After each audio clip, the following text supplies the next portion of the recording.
En el próximo ejemplo vamos a poner a funcionar la ley de Faraday para calcular en ciertos casos diferentes cuál es la corriente inducida en esta espira cuadrada. Es decir, tenemos una espira rectangular de lados A y B, un cable infinito por el que circula en un principio una corriente constante y en el apartado A se nos pregunta calcular el flujo magnético sobre la espira. De la ley de Ampère sabemos que el campo magnético que genera el cable en la aproximación de cable infinito será nu sub 0 por la corriente que pase dividido entre 2πr, donde r es la distancia perpendicular que hay al cable. ¿De acuerdo? Si tuviera que dibujar las líneas de campo, esto es el módulo, son líneas de campo que hacen círculos en torno al cable, usando la ley derecha, la mano de la ley derecha, pues el dedo gordo sería la corriente, y aquí hemos representado las líneas de campo que entran en la pantalla, ¿de acuerdo? Si veis las X's, las líneas de campo cada vez se han hecho más pequeñas, indicando que ese campo magnético se debilita como 1 partido por R con la distancia. Si los dibujase al otro lado, bueno, pues simplemente sería lo mismo, pero apuntando hacia vosotros. ¿De acuerdo? Vale, pues primeramente, ¿cuánto vale el flujo magnético? Bueno, en este caso, a diferencia del caso del ejemplo anterior que está resuelto en otro vídeo, no puedo sacar el campo magnético fuera de la integral, porque como tal y como he dicho, si yo elijo un diferencial de A cualquiera de mi superficie, este de aquí, o elijo este otro, el campo magnético no es uniforme, por lo tanto el valor que coge sobre este diferencial y sobre este diferencial difieren. Entonces hay que integrarlo sí o sí. Lo que sí puedo es automáticamente deshacer este producto escalar, porque se sigue cumpliendo que mi superficie, que no quiero manchar demasiado, esta superficie de aquí, es decir, cualquier diferencial de A es paralelo al campo. Por lo tanto, tendré que el producto escalar es este de aquí, por coseno de 0. Bien, voy a escribir ya el valor del campo magnético externo que genera el cable y ahora tengo que hacer una elección del diferencial de A. En el caso más general serían estos cuadritos que os he dibujado aquí, cuya anchura sería diferencial de X y su altura diferencial de Y. Lo que pasa es que siempre puedo elegir un diferencial de A más grande si mi campo magnético no varía sobre ese diferencial. La opción más lógica para evitar una de las integrales, ya lo veréis con todo detalle en análisis, pero la opción más lógica es coger esta zona sombreada como diferencial de A, donde el grosor es diferencial de R y su longitud es B. ¿Por qué he cogido esto? Porque da igual donde esté aquí, en qué punto sobre este diferencial el campo magnético es idéntico, porque solo depende con R. Entonces la superficie de ese diferencial de A será B veces diferencial de R. Y ahora tengo que sumar todas estas sombras hasta recorrer el rectángulo entero, que sería empezar en D, empezar aquí y terminar en A más D. Esta integral es inmediata, podemos sacar fuera esto y nos queda la integral de dr partido por r entre los límites de d y a más d, ¿de acuerdo?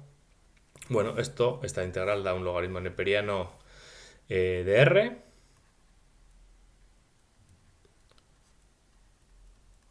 logaritmo neperiano de r entre a y a más d. Bueno, la propiedad de los logaritmos neperianos tendría logaritmo neperiano de a más d menos logaritmo neperiano de a. Cuando tenemos la resta de dos logaritmos es igual que la división de lo de arriba entre lo de abajo. Entonces directamente ya pongo la expresión final, que es i por b entre 2pi logaritmo neperiano de a más d entre d. Esto sería el valor del flujo magnético creado por el campo de este hilo sobre mi espira rectangular. La pregunta es, si yo pongo aquí un medidor de corriente, ¿voy a medir algo? ¿Va a haber unos voltios? ¿Va a haber una corriente? ¿Va a haber una E inducida? Sabéis que hablo indistintamente de fuerza electromotriz o inducida porque se relacionan mediante la ley de Ohm. ¿De acuerdo? Bueno, aquí no hay nada que varíe con el tiempo. Nos ha costado algo más sacar esta expresión porque no es uniforme, es una expresión que tiene un logaritmo, pero no hay absolutamente nada que dependa del tiempo, por lo que la derivada, esto,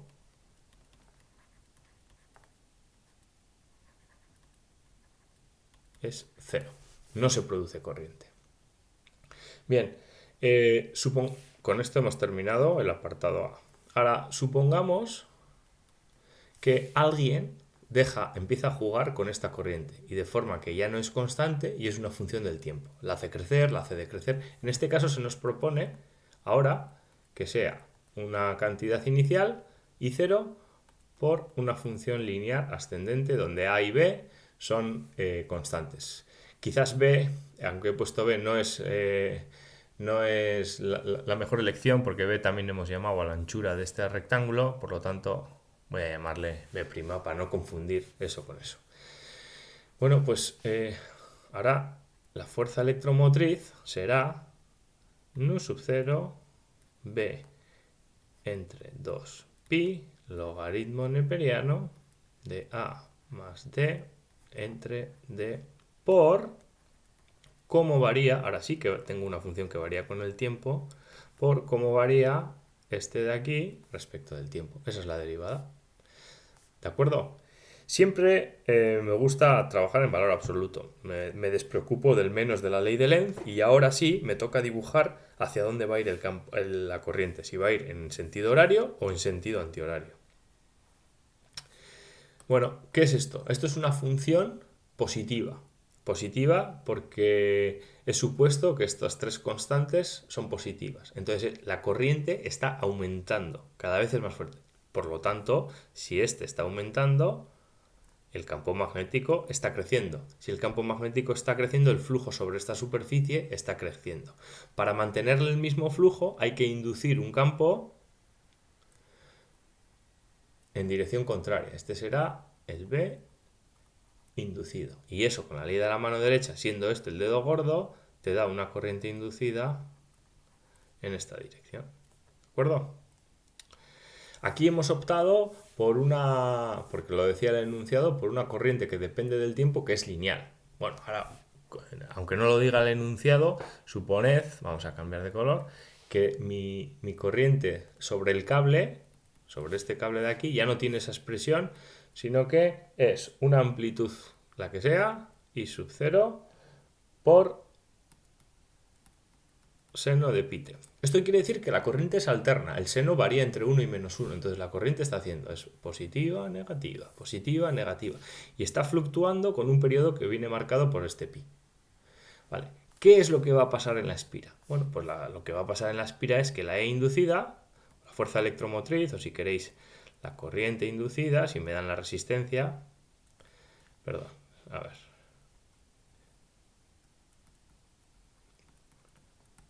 la fuerza electromotriz o la corriente será esa misma expresión 2 pi logaritmo neperiano de A más D partido por D por la derivada de I. Pero ahora lo que tengo que derivar es esta función de aquí, que sería I0 por pi coseno de pi t. ¿Qué es lo que está pasando ahora en la espira rectangular? Hemos inducido una corriente, pero esa corriente también es alterna. Es decir, está haciendo así y así. Su módulo es esta expresión de aquí. Y la dirección fluctuará de igual forma que fluctúe este. Es decir, cuando cambia, obviamente cambian las líneas de campo B y la corriente se da la vuelta. ¿De acuerdo? Bueno, en el apartado C se nos plantea lo siguiente. Se dice, bueno, siendo ahora igual a constante, volvemos a la situación en la que las líneas de campo, voy a borrar todo esto, en las líneas de campo la corriente es constante, por lo tanto el campo magnético también es constante, aunque no uniforme. Se nos dice, bueno, suponed ahora que en vez de jugar con la corriente, alejo la espira con cierta velocidad v, que no tiene ni por qué ser constante. con cierta velocidad V. ¿Creéis que se va a crear una corriente inducida aquí? Pues hombre, ya os adelanto que sí, porque cuando la espira esté aquí, las líneas de campo que genera este son minúsculas, nos hemos alejado mucho, por lo tanto el flujo ha decrecido. Si el flujo ha decrecido, se va a generar un campo inducido que vaya hacia abajo, para que le ayude, perdón, que vaya hacia abajo, lo he dicho bien pero lo he escrito mal, y eso generará una corriente así. ¿Cuánto? Bueno, pues tengo que sacar cuánto va a fluctuar ahora el campo magnético en esta nueva situación con respecto del tiempo. Pero la expresión general para cualquier posición de esta espira es esta, para el flujo, es esta de aquí. ¿Cuál es la variable que ahora va a fluctuar con el tiempo? Pues obviamente será esta, de la posición de la espira.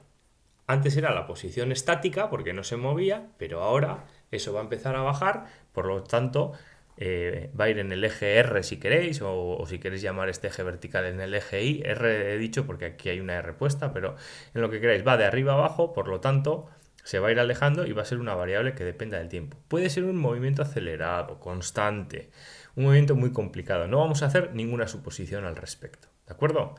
Entonces ahora lo único que tendré que hacer es la nueva fuerza electromotriz inducida será la derivada del tiempo de toda esta función.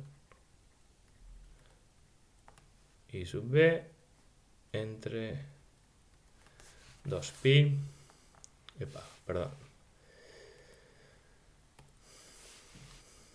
por el logaritmo neperiano de a más dt entre dt. ¿De acuerdo? Esta es la nueva variable. dt no es un diferencial, es la coordenada d que depende del tiempo. Bueno, pues esta derivada, sacáis todo lo que se pueda sacar fuera, entre 2pi, y tenéis que derivar un logaritmo neperiano.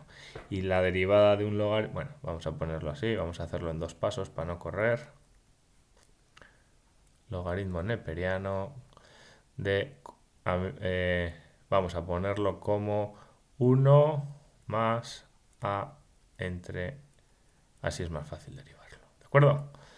La derivada del logaritmo neperiano, si os acordáis, logaritmo neperiano de u se deriva como u' partido de u. Esta es la función. Os lo dejo a vosotros como resultado. Me voy a limitar a copiar el resultado.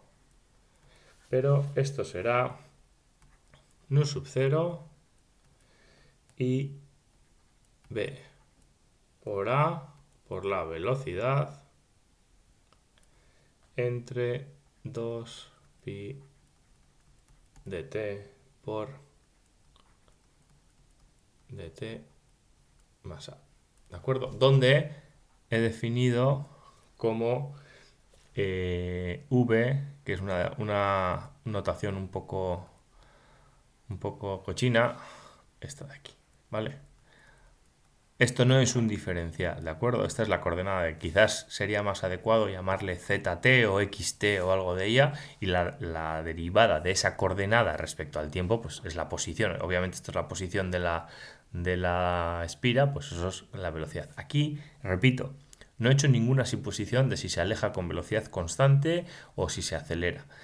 Si escribiese dt igual a velocidad por tiempo y sustituyese aquí, tendría los voltios que se generan en función del tiempo, una función que sea, pero aquí sí que he supuesto que v es igual a constante, ¿de acuerdo? O podría perfectamente haber elegido cualquier otra opción.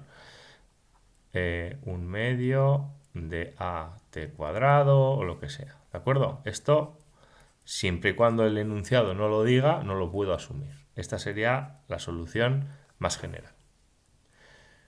Bueno, pues con esto ya hemos dicho hacia dónde iría la corriente. Aquí hemos terminado el ejercicio.